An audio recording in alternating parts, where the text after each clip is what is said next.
Hello, and welcome to another week of the Story Darks podcast. I am your co-host, Mike. And I'm your co-host, Alex. And today we are launching into our discussion of Joyride Volume 1, Issues 1 through 4. So, please have read that before listening to the rest of this episode. If you haven't, pause, go back, read it, come back and listen. And if you've read further than that, good for you. But, we'll get to Volume 2 next week. So, I'm eager to jump into this one. We got a blue sky reply from at least half of the Hive Mind saying this was their favorite project they've ever done. Well, and so as I mentioned, I think I mentioned last week when I've had a chance to, on separate occasions, meet Marcus Toe at a convention and meet both Jackson Lanzing and Collin Kelly. I've brought issues of Joyride with me, and I mean it was 2018 or 19 when I met Marcus Toe, and 22 or 23 when I met Lansing and Kelly. And when you hand this, when you put, there are some books from some creators that when you put down in front of them, like you get a real genuine reaction. You can tell they're like, oh, all right. And it's usually something earlier in their career, or it's like a first creator-owned thing. And I could tell when you hand this book to them and they take a look at it and like they'll flip through it a little bit, that there's a real sense memory of like this was the start of something for them. This was a mark of something as a first creator-owned work, and they were really appreciative that I had picked it up and brought it, and it wasn't just like the big two stuff, the 4-hour stuff, which they're happy to sign and talk about, but you do get that sense of like, there's this is why you do comics, I guess, for them. It's your idea, you're out there, you put this, you put everything you have into it. Every decision effectively is yours, your creators, your work, your creations, your world.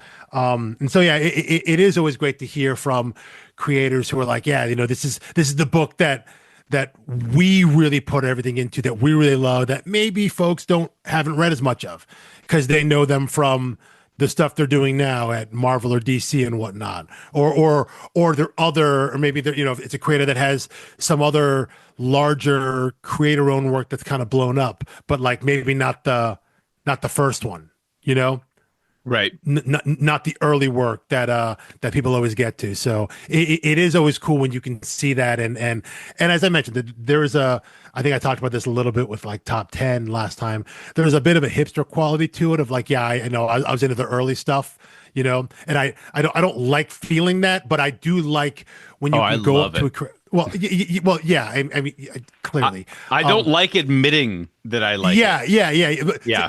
For me, it's an idea of like, I really like this book. And if I'm going to go and meet a creator at a show, if they have creator-owned work, like that is the stuff I want to bring. Obviously, if they've written a ton for Marvel or DC or something, and it's a book that I really enjoy, I'm going to bring that too, because I want the thing that I enjoy of their work. I had you do that for me vicariously last year at C2E2 when you went. You were like, I'm going to see Chip Zdarsky, and I was like, take my public domain #1, which of all the titles he has is just never going to be worth anything, except it's worth the most to me because like it's probably my favorite thing he's done, like a public domain in the domain. But that's the thing, though. It's not about, again, it isn't about value of what it is. It's about like, these are the things that that they put so much of themselves into, as much as I love Chip's run on Batman, or maybe you loved his run on Daredevil or whatnot, like the creator-owned stuff that he either with a collaborator or by himself has put his heart into to put out there. That's the stuff that I if it connects with me as well, I want to bring that to show just an appreciation, being like, hey man, I love this thing, and not because it has Batman on it, not because it's got Spider-Man on it. I love it because I love the medium and I love the work. And so I like the fact that guys like Lansing and Kelly and Marcus Toe, like as they've been in their careers now, probably going on 10, 15 some odd ish, or maybe even 20 for Marcus Toe, that still they come back to this first creator-owned work. That this is the thing that I'm sure takes them back to a place and time in their career as they were getting started on their own, trying to make their way in the industry, that they still have a lot of affection for, which I think is really cool. Yeah. So let's talk about why this is probably, I mean, so there's the obvious like sentiment reason, but I think there are actually deeper reasons why this could be their favorite project, because, you pick this up and like you said last week, just flipping through the pages, looking at Marcus Toe's art and, the age of the characters, things like that. You're like, I kind of expect this to be the Outpost Zero size, like marketed for teens. Yeah. And you think you're reading a paint by numbers type story, but there are enough surprises and really good quotes and insights where you just think like, somehow this is rising above the rest of its genre. Yeah. I think that there is a lot of, God, I don't want to say generic setup, but there are a lot of archetypal setups. Yeah. Yeah. That's a safe word. Especially with our three main characters. When you think about any of these kind of, especially teen adventure books, like the kids on bikes, things we talk about, any sort of grouping like that. Even we're talking about something like Outpost Zero. We mentioned Paper Girls as well. Any sort of movie any sort of story like that, each one of the kids is going to fall into some sort of grouping, like a Breakfast Club kind of thing, right? And this is how they start, and this is how the audience sees them and how they see each other. And then part of the whole idea of the story is they go out and have an experience together because they think they want to find something out greater in the world, and they do, but really they find out something about themselves. It's the coming of age story. It's experiencing the world, or in this case, the universe, for the first time. It's learning about it as it's happening. They go from zero knowledge to seeing everything all at once, and it's almost like it's too much. And so the story really is about the story really is character based, even though we have these layers of what's happening on Earth and what do they call it, safe sky and weaponizing the moon and things that have become a lot more relevant now, which part of me thinks that's why all of a sudden there's a new collection out now. I think there are two aspects to this. I think part of it is that the creators are a little more well known, a little more well established. Collin and Kelly, Lanzing and Kelly are bigger names at Marvel and DC. Same with Marcus Toe, has done a ton of consistent work over at Marvel on big name titles in the X office. So it's like, hey, we can put this out with a new printing. I think also there's a little bit of that's like part of the pie. Part of the pie, I think, is Boom. They've just hit 20 years as a publisher. So I think they've been going back and reprinting newer printings of older stuff from creators that are bigger now. We mentioned that a little bit when we talked about the Apocalyptic trilogy from Jamestown and the Fourth and Eric Donovan. Early work from creators that are bigger now, reissued because Boom, kind of 20 years looking back in their catalog and saying, hey, we have this stuff. So I think that's part of the pie. The other part of the pie may be subject matter. Yeah. I think it feels more relevant now than it did when it came out, in like the bad way. Oh yeah. Well, I mean there's always America's great at reintroducing those themes every so often, and selling a lot of books. But I mean, maybe they're trying to get this book banned even by re-releasing it and putting a spotlight on it. But I also think there is something about the affordability of like, this book is now that much more accessible because with its age coming out 9 years ago, if you got interested in it and you wanted to go read, the entire collection in single issue, you might have a little bit of trouble tracking it down. And the trades, let's see, were $9.99, $14.99, and $14.99. Yeah, so, which is pretty standard for Image and it is standard as $40, but the complete collection is a beautiful collection and it's $20.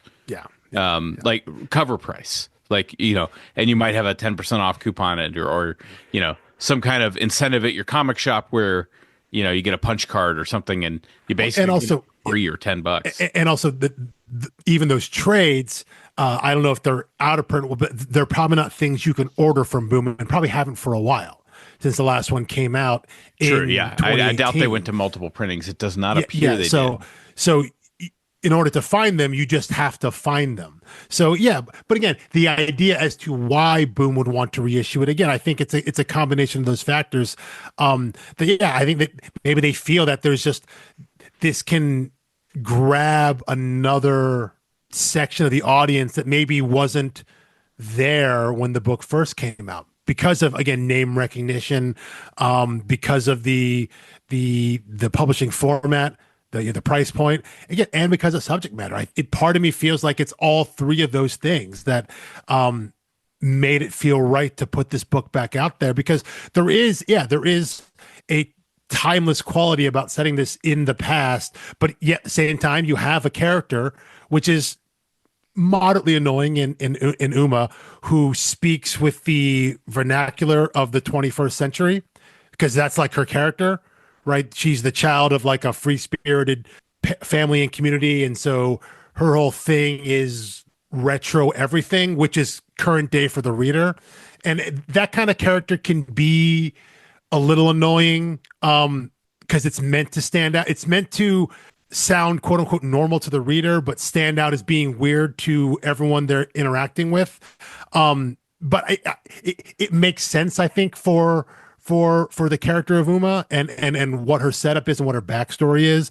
But as a reader, I do find it a little bit annoying there. But that stuff can still land even as you read it now, because you have this veneer of, oh, it's in the future.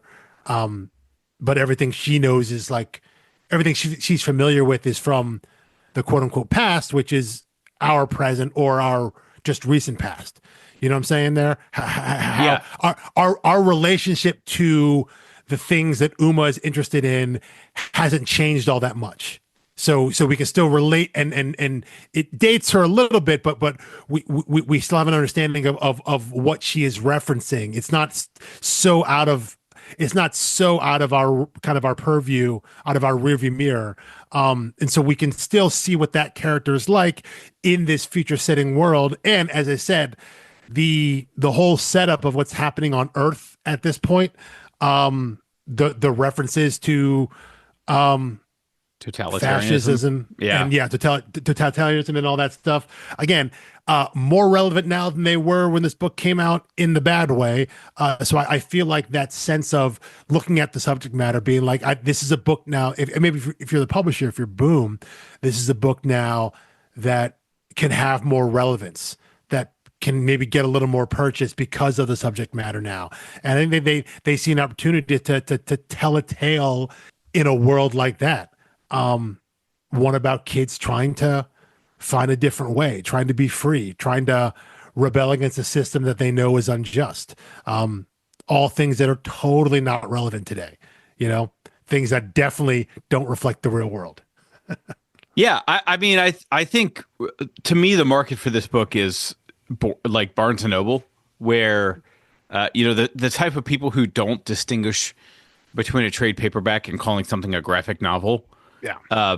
This is basically published like an OGN now with chapters instead of issues. Yeah, I mean how it works out. That's how some people who, let's say you're 13 now, and when this book came out 9 years ago, you were 4. Yeah. As far as you're concerned, this is brand new material. Yeah. This is the original publishing format. It doesn't matter to you, if it came out in single issues or if there were 3 trades that collected this originally. It's one story, which would be the argument for our podcast covering it like the complete collection. I just think, why not take our time, going through a story like this? Also, I think there's an interesting conversation. I have it later in my notes. We might as well just jump into it right now. As I mentioned in the Zero last week, if you find issue 1, an actual hard copy floppy of issue 1, on the cover it says number 1 of 4, and that goes away. That goes away, I think, pretty quickly on the covers. But this did start as a 4-issue mini, which has a lot of things due. You got a new, relatively inexperienced, from a creator-owned side, creative team.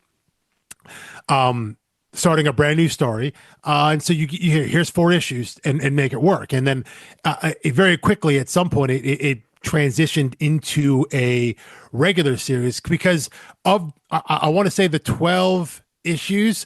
I think they only missed like 1 month, and I think that month they missed was in between issues 4 and 5, as it went from a miniseries to an ongoing. Because I think issue 1 came out in April, and then issue 12 came out the following April. So technically, that's 13 months for 12 issues. So I think the one skip month they have was that movement from 4-issue miniseries to ongoing series, and ultimately went 12. My question I had at the end was, do you feel like when you read this first trade, these first 4 issues, do you feel like there was anything like if it had ended at 4 issues and they were the exact 4 issues that we got, the way that those issues were structured, the information we got about the characters and the world at large, would that have been not satisfying? Because obviously it ends on a essential, not a cliffhanger, but on a like, now we're on to the rest of the journey. But if that had been the 4 issues that we got and the one story that we got,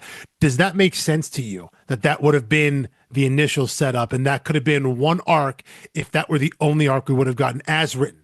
Or do you think they made some story tweaks as they went, because in the middle of making this first 4 issues, they learned they were going to, because I don't know where the timing was exactly, but at some point after the first issue came out, they got a longer series order. So do you think they started making changes, or do you think that end of that first 4 issues would have been what the ending would have been?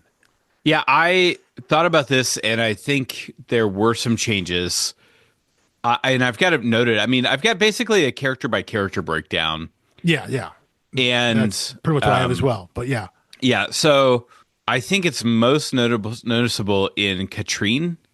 Is that how we're going to say it? Or Catrin? I don't know. I went Catrin. Catrin. Yeah. I guess if there was an E on the end, it would be Catrin. Yeah, I agree. There's no, yeah. But I reread it and I was like, did they immediately retcon her story from issue 1 to issue 4? In issue 1, she seems like a very good foot soldier, very opposed to these kids leaving the planet. And by issue 4, she's like, I'm a princess and all I ever wanted was to get away. I'm like, wait, when did you become a Disney princess who's like, under the thumb of your royal family? So that felt like a shift. It also felt like a shift to invoke, I think perhaps after issue 1, the fact that you introduce Colstack in issue 2, and he's on the ship now. He's like part of the crew. He's part of the team. And, So I was like, I think it was maybe even as soon as issue 2, because issue 2 did a lot more expansive world building than I would expect for a 4-issue series. Like 4-issue series, like I was thinking, I think this, like as a 4-issue series, here's the best comp. It would have been pretty much exactly like Romulus, where it's like, yeah, okay, they set up the world.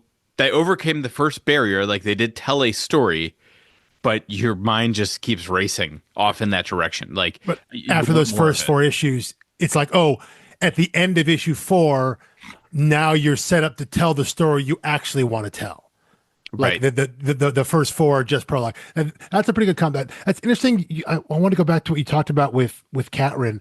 Although I think if you go back and read it, her introduction, there are some hints there when they talk about. I felt like I was reading into it to find those hints. Tell me what you found. When she gets to the moon and she's like, "Wait, where are we? We're on the." Her post on the moon is on the dark side of the moon. Yeah. And she's basically like, "Okay, so I've been sent to guard a door that doesn't open and no one ever goes out of, nothing ever happens on." And the implication is like she gets sent there because that's where there's no trouble. And by orders on high. And then when she does see Uma and Dewydd on the rover there, and she immediately takes off after them over the comm, she gets told like stand down, we're sending troops out that way. Like, no, you are ordered to come back. And the implication there, when you read backwards, is that it's because she is the daughter of. Yeah, they don't want her actually doing anything. Yeah. The concession was, okay, she can join the military here to get out of the house, but she's not going to do anything. We're going to make sure, she's protected. And so I think you can read back into that. With the thing that I read about Catrin is I actually think if they changed anything is that they held back information on her. Because as it goes on, and maybe we can start going character by character, we get some very subtle hints and then a little more obvious hints that she is not quote unquote normal, that she maybe is whatever they are referring to as aberrance, that she is some sort of aberration. Because they talk about having to hide her face. She has that encounter with in issue 2 on that whatever that alien planet was with some weird ghostly AI thing about not being her true self and all that. We see in her flashback in the mind meld with Uma on that planet that there is this level of disappointment from her father that she is not who they want her to be or wanted her to be. And so I feel like if this were just a 4-issue story that maybe we would have gotten a little more explicit information on her. So I'm looking at that page again. And I totally see what you're saying. Yeah. It says that's a negative suspect or most likely armed. I'm getting word from command that you're not to be click. She shuts it off. Like, she hangs up on it. Yeah. But then she says, attention, sightseeing teens, you are so much under arrest. She's trying to stop the vehicle. She gets really mad that she gets beamed up with them. And it's like, well, if you actually wanted to get away from like this royal life, and by the end of 4, she's like, "Oh, I'm totally here. I want to go on a ride with my friends." But I will say she is not the only one who goes through like a suspiciously quick turnaround. Uma's whole thing in issue 4 was like, "Oh my gosh, that would have been a whole trade for other people, and that was one issue for them." I will say that I do think you are there. There is a little bit of Catrin's story that does go quickly. I do think though in the moment she is still trying to commit to the bit. She's trying to live the lie of, because she doesn't know what's going to happen.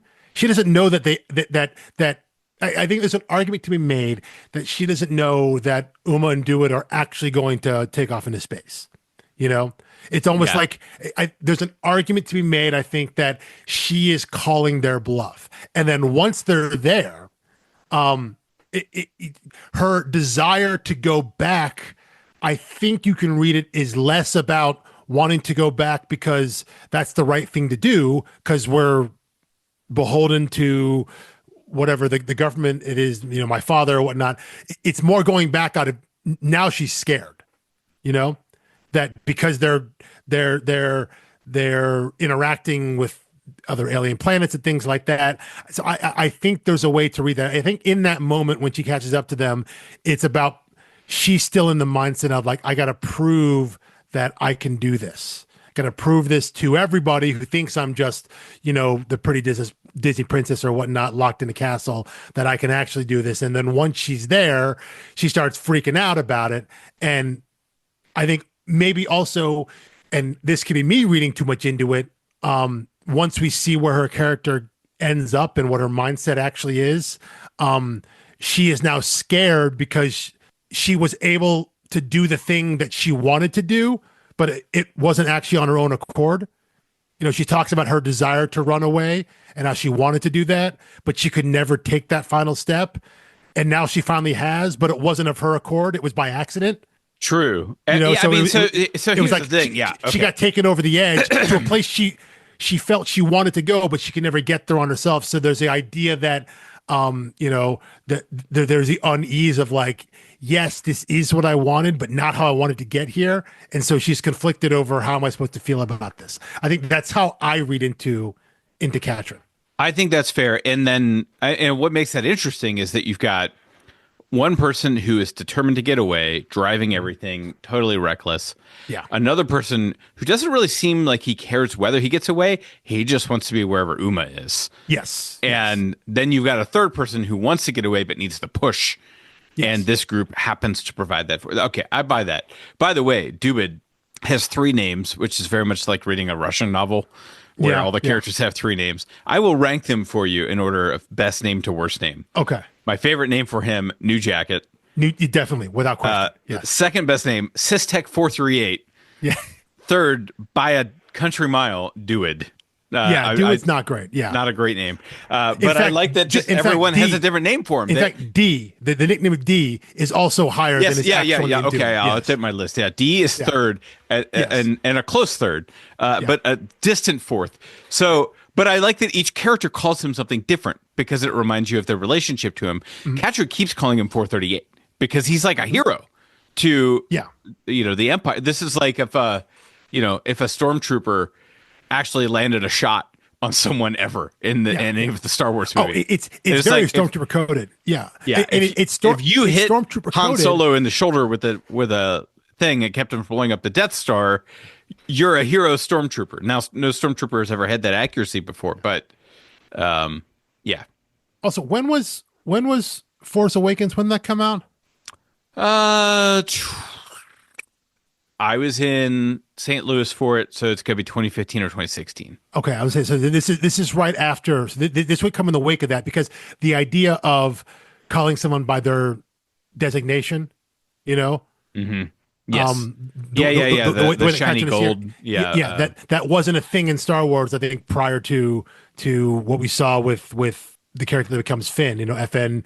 To whatever it is. But yeah, you're right though. You're right. Catrin calls him by that, which is the military standard, as it were.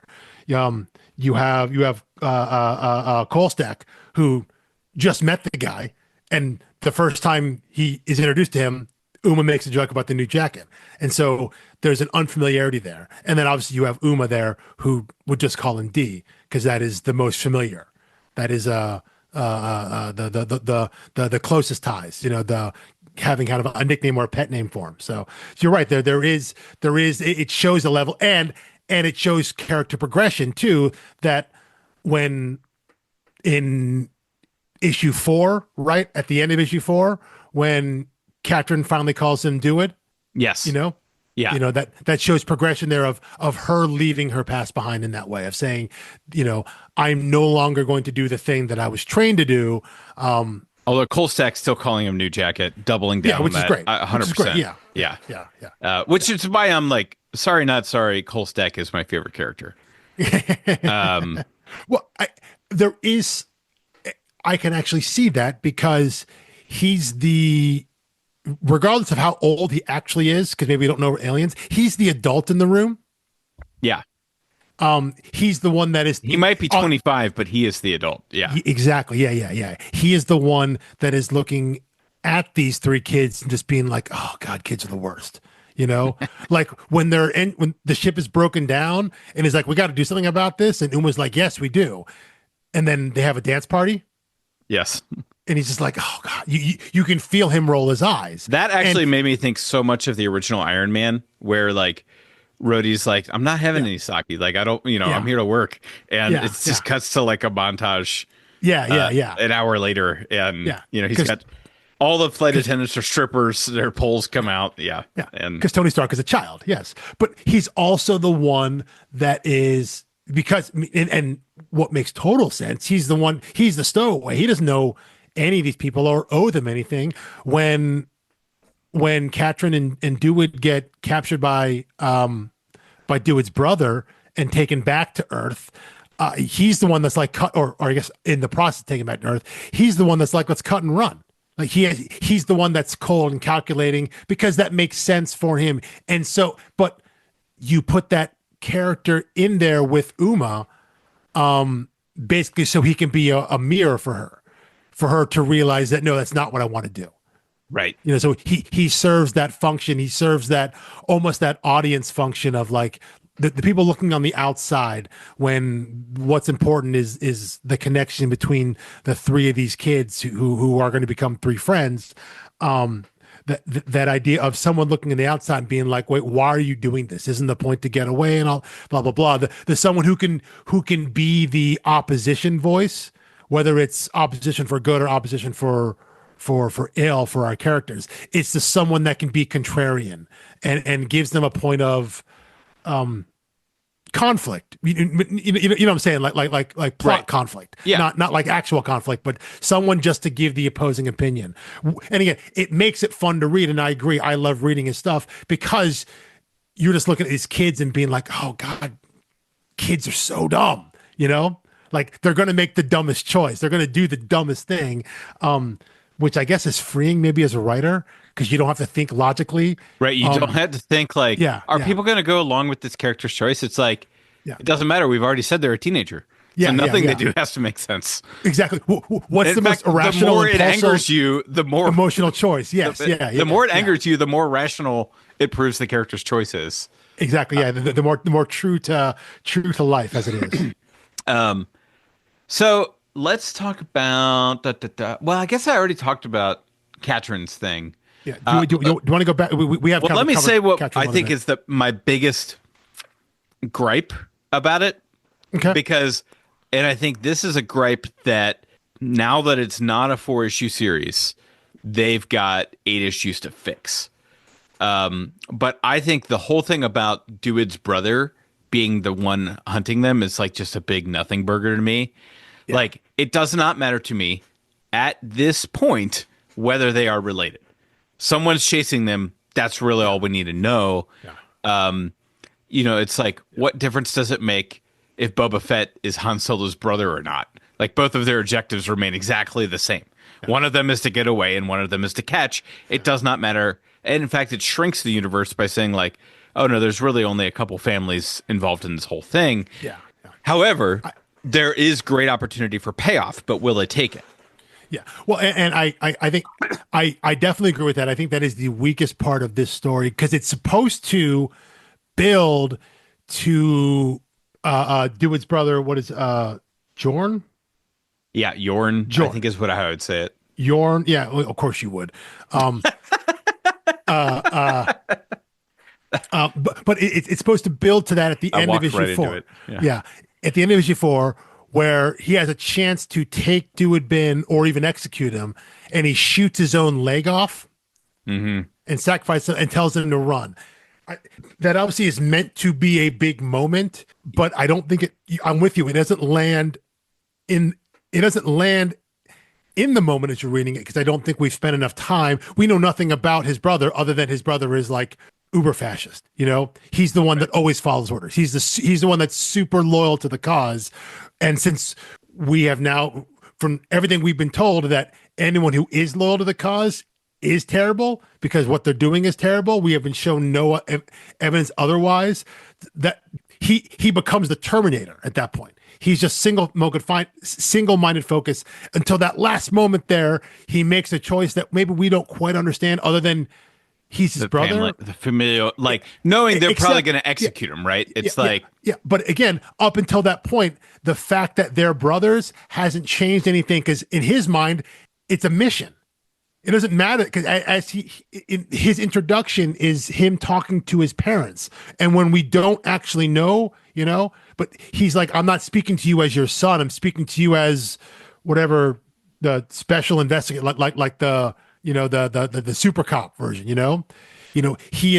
He is presenting himself as being removed from familial ties and saying that this is what my assignment is. This guy is my mission. This is what I'm supposed to do.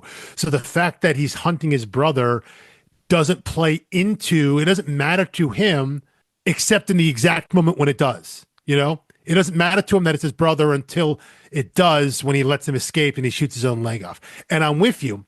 That's the kind of thing that you can look back on and be like, okay, this made a difference because of what happens later in the story, which we'll wait and see as we go. But in just these 4 issues, I agree. It doesn't totally land with me. I think that is the weakest part.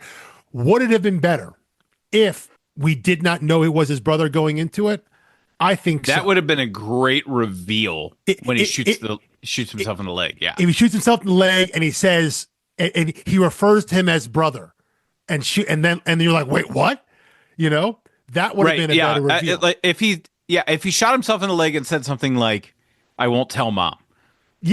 Something like that. Yes. Yes. Where it's just like, what? Yeah. But I think they introduced him right at the beginning of 2, right? Not at the end of 1. Meaning the whole brother hunt was invented after they knew they were going longer. Again, Presumably. Presumably. I'm just going off of the stamps on the issue covers. It's unclear at that point, but yeah, you are right. I do think that is I think that's the opening pages to issue. I think two. it is too, which yeah. means like you introduce him and you introduce Kolstad, and it's like we're setting up shop. We're going to do this a little bit longer. Yeah. Because one of my right. That sort of thing is perfect for long game stuff. That sort of reveal. The reason you have that is because you do want to come back to that. If you only have 4 issues, there is no point. If it's only 4 issues and you make the bounty hunter the brother of one of them, you're right. You fall into that trap. What you said, that there are only 5 people that matter in the universe. You shrink it down and say, and that's less good storytelling.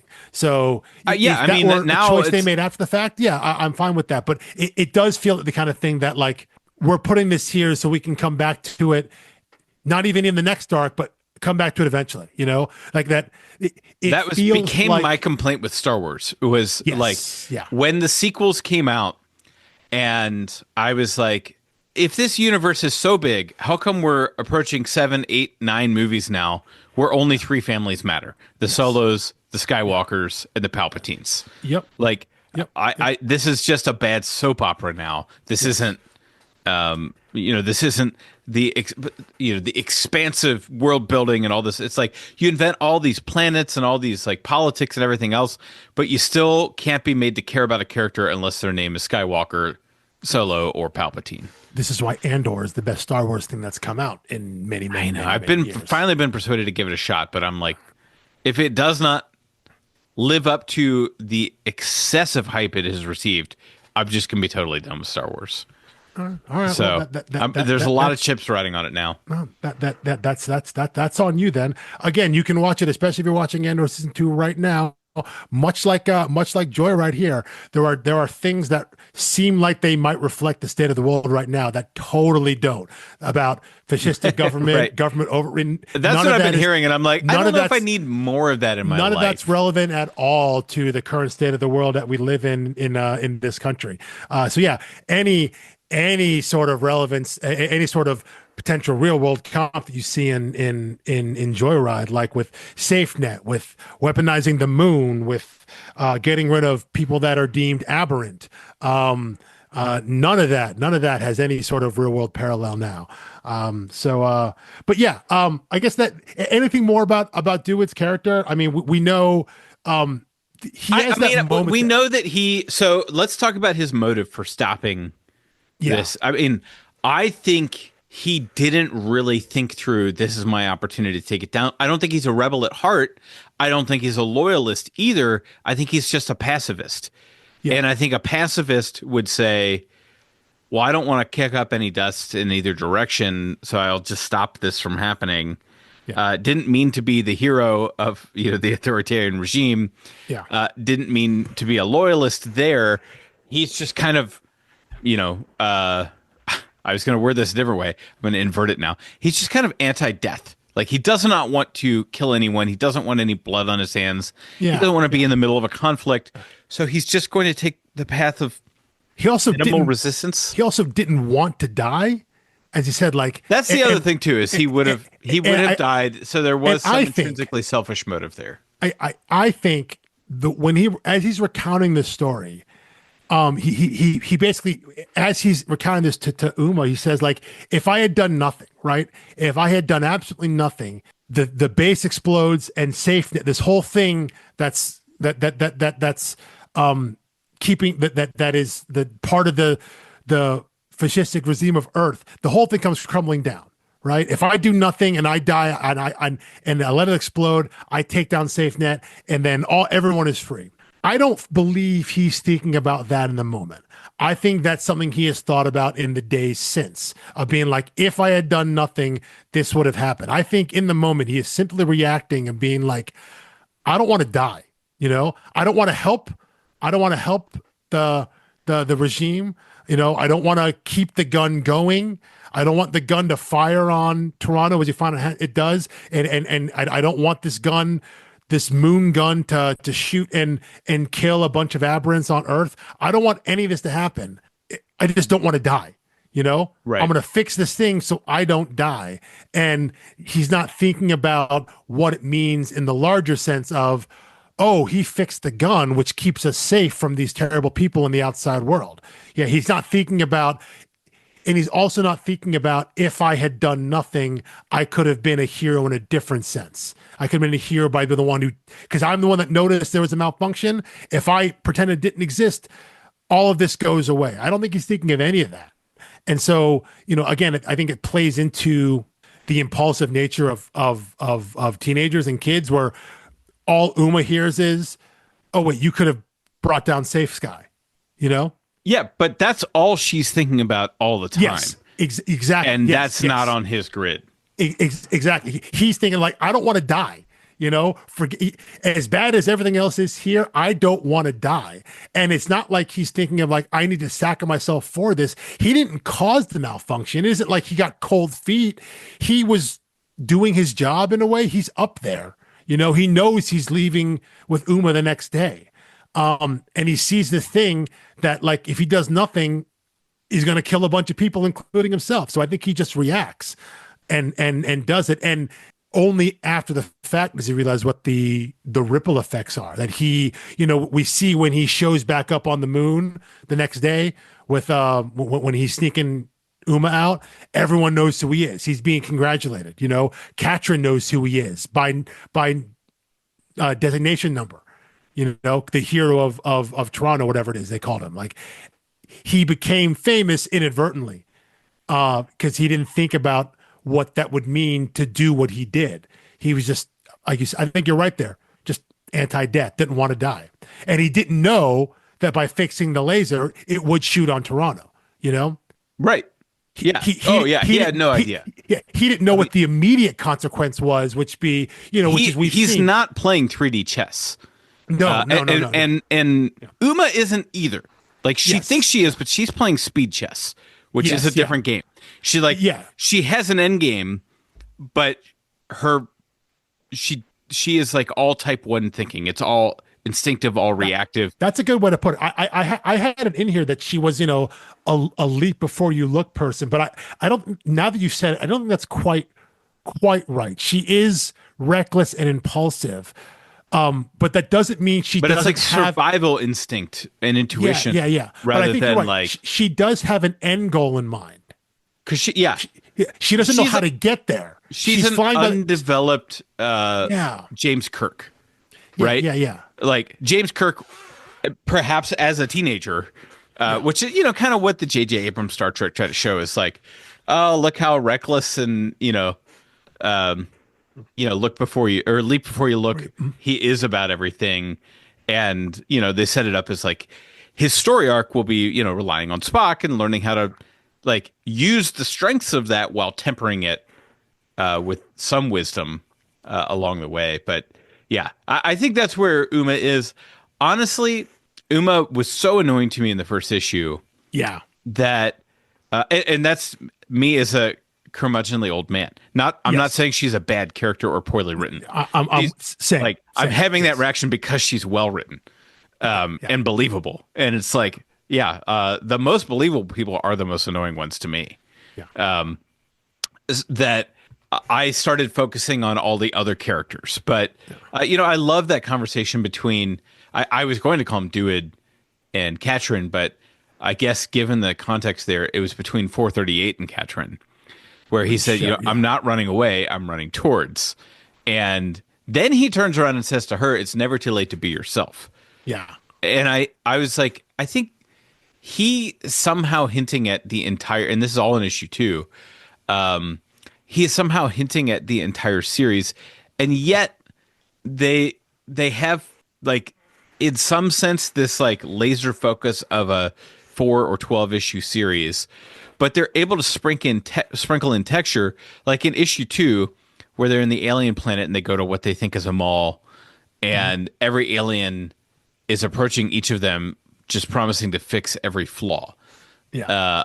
First of all, that is basically every teenager's dream.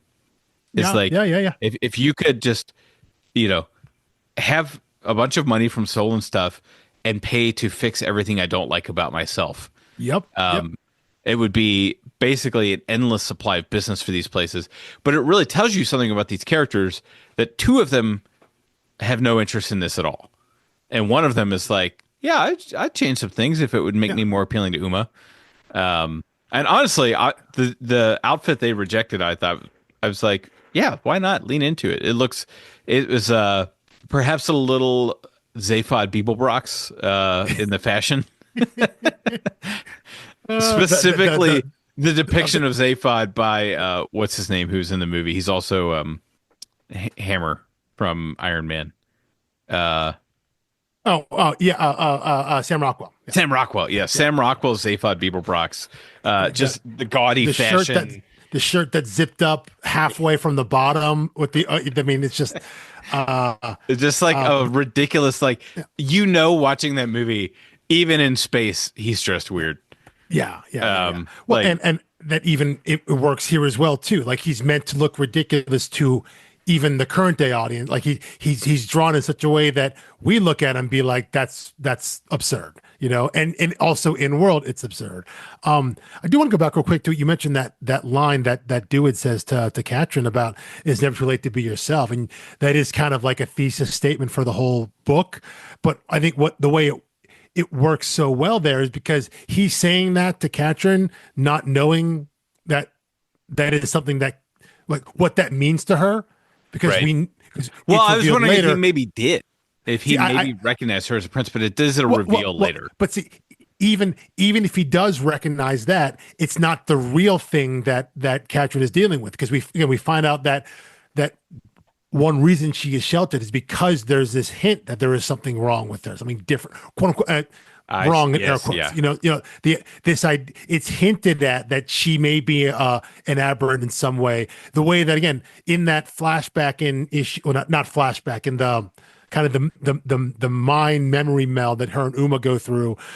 There's a scene with her father talking to her about, like, you have an hour to put your face on, or like. Which is, that slang for, like putting on makeup and all that, but the way it's delivered here, and the next in issue 2, when Catrin again talks to that weird ghostly AI thing, this idea that, like, she's wearing a disguise currently, that there's something about her that's different. That part I don't think Dewydd knows about. So I am with you that does feel like that's what the story is about, right? It is as much as these stories are kids going on adventures and seeing the world and experiencing the world, it's coming of age. It's finding yourself through all of this. That's the guise that all of these stories have. And so, yeah, I think there is, those stories rise and fall with the strength of the characters and how much you care about them. And I agree with you. At the start, Uma didn't really care for her too much, because she comes across as that. She's that character in the group, Right. She's the Mac from Paper Girls. She is. Yes, that was what I wrote down. She's the one that has all did I the get the name right? Yes, she has all the self-confidence, all the bravado. But you, as the reader or anyone who's consumed story, like, that's just a facade. Right. That's going to crack at some point, and that's the whole point of the character. She comes across as being the one who is in control, who always knows what's going on, even when she admits that she's flying by the seat of her pants. In her mind, it's all going to work out. It's all good. I know what's going to happen. I had a plan. Even the plan didn't go quite as I thought it was going to. It still went okay. It still went in our favor. It's all good. You just know that veneer is going to crack at some point, and that's what her character growth is going to be. But just that kind of character comes in so loud and so fast. And I'm with you. When you reach a certain age, that is the kid you look at and you're like, oh, kid, just shut up. Like I know you don't know what you don't know yet. And you're not going to listen to anybody older who does know what you don't know. And if they try to tell you that, you're going to blow them off because you think you know everything. That kind of kid is wildly annoying, but useful, very useful in a storytelling function. Oh, 100%. Yeah. So, Catrin, the mind meld thing I found a little difficult to follow. I was kind of distracted by how pretty it was. Yeah. Like, the art was almost too pretty to pay attention to the story.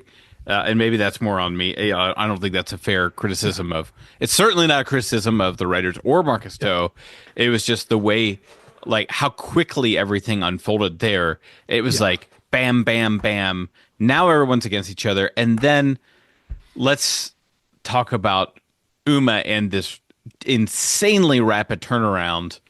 Like Kolstad playing the I don't like part Alfred Pennyworth, part it's I'm trying to think of like the type of mentor who mocked part Mr. Miyagi. Like you kind of mock someone by like encouraging them in the direction they're going in. Like, oh yeah, you think that's a good idea? Yeah, it's so wise that you totally, cut your legs out from under you and, yada, yada, yada. He is necking her a little bit. A little bit. I was wondering when he started, I was like, is he doing this rhetorically to make her realize how stupid she's been? Or is he actually agreeing this and she's seeing the folly of his ways? But he lays it on so thick, I think it has to be rhetorical. Yes, I read it as intentional, being like, that. But did you have any hesitancy, like when he first said something like, "Oh, I guess he's a pretty cutthroat dude," or were you like, "No, he's obviously leading her on the whole time"? Like I reserve judgment for a couple panels. I wish I could remember when I first read it, when I was rereading it this when I was rereading it when I was rereading it this time, it was blatantly obvious, and at least to me it felt that way. And I think part of it is the way he's drawn. At least so I think during the battle sequence when Catrin and Dewydd are getting captured, like it actively getting captured, I think there is some there's some, I don't know, ambiguity as to like what side he might be on, because that sequence ends with Uma turning to him saying, we can't fight, so we run. The idea that in the moment we got to run, and then a couple pages of Dewydd and Catrin in being captured and chained up, and the next time we jump back, they're on the bridge, and the way that Kolstad is drawn with his facial expressions, like his hand motion movement, and then there's a panel where like he's got his fist up under his chin and his head's kind of cocked, which like none of that feels sincere to me. Like just looking at it, it doesn't look sincere. And so I think that is part of, and it could just be the latent memory of having read it the first time. But I didn't think when I came to it this time that he was being like, oh yes, we should definitely run. We should definitely leave your friends behind to die and all this stuff. It really felt like a neg to me. Almost in a way of like he kind of like showing that in however long it's been he's been traveling with these kids, he already knows how to read them. Yeah. Like he already knows enough about Uma that she doesn't really want to cut and run, that he knows that she is emotional and impulsive and immature, and that he can get her to do this. Yeah. I mean, I think this is why he just immediately became my favorite character. Yes, yeah. I again, it's the guy, it's the older character looking down on the kids and being like, you don't know how the world works. And if you're not going to listen to me how the world works, maybe I can still guide you and show you how the world works or how it should work. This idea of like, if me telling her, no, we got to go back and save your friends isn't going to work. How do I get her to that realization on her own? It's the Neo Morpheus thing, right? Difference between knowing the path and walking the path. Right. As long as I get you to the place that I think you should go, even if I have to make you think it's your idea, if I have to accept you by negging you, thinking that it's your idea, but it does feel like he's trying to guide her, because in this moment, he feels like it's like he can read this as it's a major moment for Uma, and that this is a point of no return. Like it's a bit of a Rubicon. If she actually does cut and run, like that's it. She's lost, never coming back. Right. So it's like him trying to impart some elderly wisdom on her in the only way he feels that maybe he can. Yeah. Yeah, I think that's well said. I'm trying to think if there's anything else on my list here. I mean, I think Uma is just a big question mark at this point. And okay, so the last thing I'll say is I like that for 3 issues we hint at Dewydd's got this big secret from her, and it was not drawn out for the entire series. Like, I liked ripping the Band-Aid off, and same with Catrin. Like, it was clear that she had some stuff in her background, and that's one of those things that I'm like, okay, yeah, it's kind of a standard plot beat. I think that's interesting. And if they were still beating us over the head with it on issue 20, not that this goes that long, but if it was like 20 issues in, you're 2 years into reading a single issue story, and you're like, all right, I don't even think I care anymore. Like, I mean, I think that's the problem that a lot of people have with a mystery box. And, 100%. I was starting to get there with Severance, although I think Severance rounded the corner very nicely. Lost, obviously, was so good at the mystery box early on in that show. Got you to the point where you're like, you know what? I'm so sick of waiting that I've now lost interest in the mystery box. And I think Morning Glories was starting to have a little bit of that for me, because it was like 50 issues, and you still didn't get the mystery box. Because it doesn't work. That mystery box thing, in my opinion, doesn't work for a story. That construction, wouldn't work for a story like this, because it is, again, we said, ultimately a coming of age story, right? It's not about if you hold the reveal of what Dewydd did, or of who Catrin's parents are, what her family is. If you hide that information for too long, that's what your story becomes about. Right. It becomes about the mystery. It comes about the reveal. This is a coming of age. And the longer story. it goes, the better it has to be. Yeah. You're saying, grade me on this scale. This is the reveal that she is the daughter of the fascist leader. Boom. That's what the story is about. And that is not the story they're trying to tell here. And by revealing that early, by giving that to the reader, you tell them it's not about who they are. It's about who they want to be. You show them what happened before they leave. You tell them this is what happened to Dewydd the day before they left. This is where what Catrin's life was before she joined up and got on this spaceship. You're telling them that, not that it doesn't matter, is that this is what they're starting from, and that it's a journey of discovery. So you can track them as the reader. You know where they came from, and you can see how they change, versus the reveal of like, and they were this person all along. Right. And 9.5 times out of 10, that's not going to land, because it can't. It's that sort of reveal is so hard to do. So yeah, I agree that kind of structure. And I love the way that they kind of presented these 4 issues. Again, if this were only the 4 issues that was supposed to be, I like that in the first issue, it really starts out, it's like a 2-hander. It's really just like Uma and Dewydd, and then Catrin kind of falls in and jumps in there. I like the second issue. They're all kind of separate, Right. They all interact with different things and then come back together. I like that the second issue splits it up. So the third issue splits it up with Uma and Catrin kind of in the connected mind of the planet thing, while Dewydd and Kolstad are together. And then in the fourth issue, you go to your final pairing, which is Dewydd and Catrin together because they've been captured, and you leave Uma and Kolstad together on the ship. So this way that in these 4 issues, they just find a way to have everyone interact kind of one-on-one with every other person. You get all the combinations there as a way to reveal character and tell your story. I like that story construction and presentation. I think that's clever.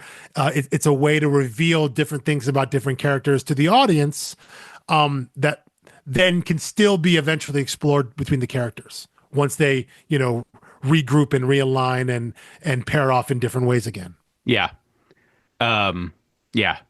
It's like I said, it's a better constructed story than it really even needs to be for the genre. And it's not a knock at the genre. It's just saying you didn't have to do a couple of these little detail things, but that is what sets it apart from other things that shoot for this type of story, this type of characters. Yeah. So it's all noticed and appreciated, is long story short. Yeah. I think the last thing I had, do you have anything else? The last thing I have is above the page, is just, we talk about we talk about lettering whenever we can here. There's not a lot that happens here, I think, except the use of shaded color boxes, text boxes, that they never really explain, but they kind of, it just kind of intuitive, makes yeah. sense. Yeah, like I think it is. I'm looking at a page right There's now. like a beige color one. Yeah. There's like a yellowish one that you learn and you can pick up through context. That's Uma speaking, or speaking or thinking.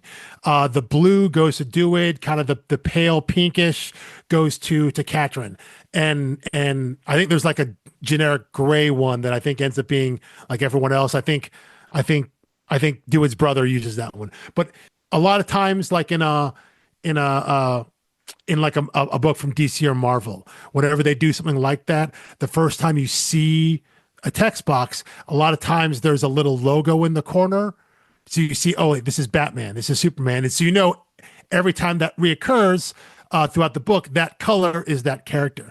I like that here, that they didn't feel the need to do that, that even if you were lost maybe a little bit for the first couple lines, there was something in the dialogue, something in the text that let you know who was speaking because of how they referenced another character or another place. And so then you can intuit in your mind, okay, next time I see this color, that's Uma.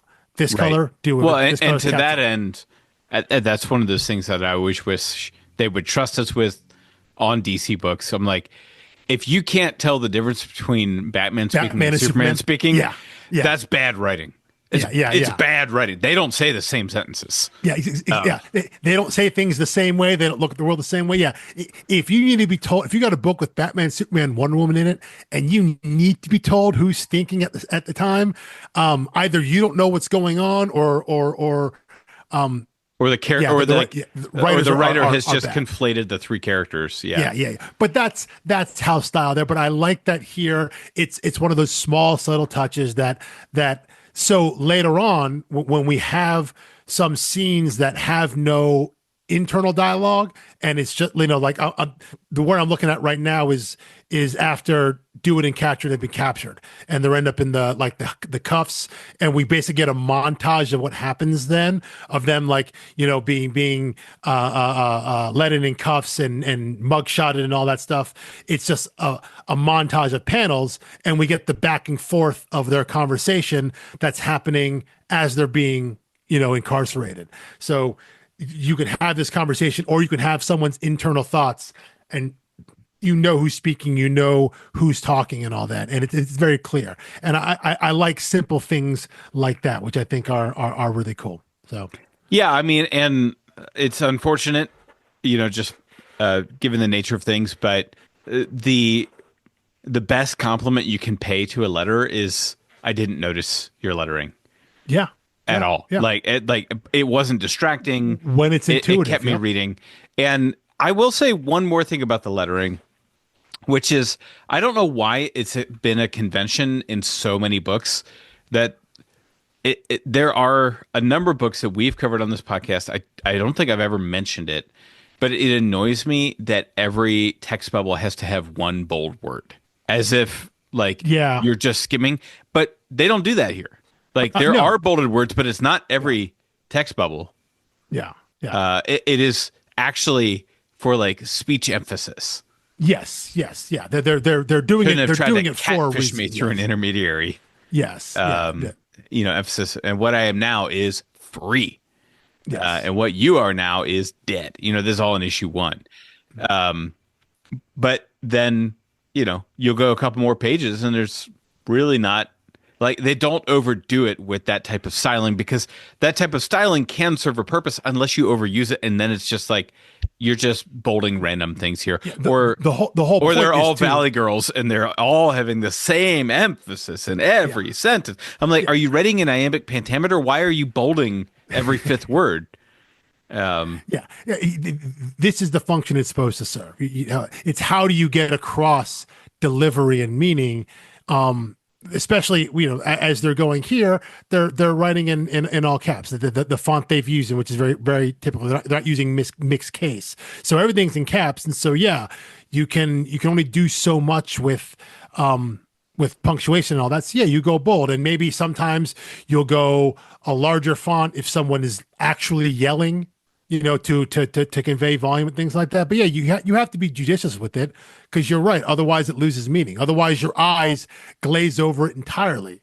You don't see the difference between regular and bold if it happens all the time. You're just reading it through, and you then miss some of the meaning. You miss some of the intent of the dialogue if you're playing the same card over and over and over again every single time out. It loses its effect. Yeah, well, I gotta say, I mean, I had a professor in grad school who just, in his syllabus straight up said, I strictly ban the use of italics in any paper you write for me, because that's the laziest way to emphasize something. He said, if you want to emphasize something, do it with your word choice. Do it with your sentence construction. Like, use those tools before you take your first pass at a sentence and then italicize something to make it clear what you were talking about. Like, actually do the work of writing before you rely on these tools. So I think it's both a tribute here to the writing and to the lettering, that it's not overdone and then it's deployed tactfully. Yeah. And I'm always curious if that's a decision of the letterer or if that is in the script. I suspect there's some variance on it in the scripts that I have read, which is limited to like what they put in the back of trades. I typically don't see them bolding letters or indicating with asterisks or anything else. So I think it is a letterer's choice. I feel like that's one of those things that is discussed between writer and letterer. It's off the pages of the script. Yeah. Like they're reading it, and either it'll be obvious or they're making a choice, or that sort of thing's discussed, because the way it goes is, as pages get put together, the finalized page will go back to the writer and the editor for a final corrections pass to make sure everything looks good. Right. So they get a chance to see it. And if they see something they don't like or want to change, that's the last time they can do it. So I imagine things like that are conversations. And then at some point, I would assume you get into a habit of, as a letterer, how these characters speak. You've read them enough. You know how they're written, and you know what their delivery would be. I'm sure you have that mindset of what to expect. And so it almost becomes natural in terms of, well, I know what the voice is for Uma. I know what her delivery is. And so this is what she would emphasize. And so you start to almost like inherently build that into the way you letter on the page. I imagine it's some collaborative like that, because I do think you're right in terms of scripts that you read. They don't often have that noted there. Sometimes maybe a line is underlined or something like that in someone's script, and then it's very obvious what they want to emphasize. But for as often as we see it now, it does feel like it's an off-page conversation. Yeah. Great first volume. I mean, to me, this is like a 5 out of 5 very promising start. And had I been pulling single issues at the time, this is one I would not have like trade weighted on. I think I would have been eager for month to month. And I think I mentioned I first read this in trade form. I got it on sale, something on Comicsology. So by the time it came out, I want to say the entire, or pretty close to the entire, second arc was probably out at that point, just in terms of public. I can't remember exactly how it lined up, but I read this because it was on sale, and I got to the end and thought, I need to keep reading this. And so I went out and was able to get all the issues that were out at the time. I feel like, and this is maybe just my memory, I feel like 7 issues were out at that point. And that the first one I pulled as it came out was the end of arc 2. I don't quote me on that in timeline wise, but I feel like it was something like that. But I had that exact feeling you're talking about. I got to the end and thought, well, there is more to this, and I want to see now that I know who these characters are, and I understand what the relationship is to each other, and a little more about the world that they're leaving behind, I want to get in on more of this. I want to keep reading it. So I had to go out. I couldn't wait for the trade, even though it would have come out relatively soon after I just finished the first one, because like I said, we were already into that second arc. So I could have waited, but I didn't want to. I wanted to keep going. I wanted to jump right in. So yeah, I understand that feeling entirely. So, thankfully we can jump. We can just keep going right in. So yeah. Great. Well, and we will keep going right in next Thursday. So Read Volume 2, which is issues, I didn't look it up, probably 5 to 8, 5 to 9? 5 to 8, yeah. It's 4, 4, and 4, so yeah. 5 to 8. 5 to 8. Pick those up, read along, and we will check in with you next week. Peace.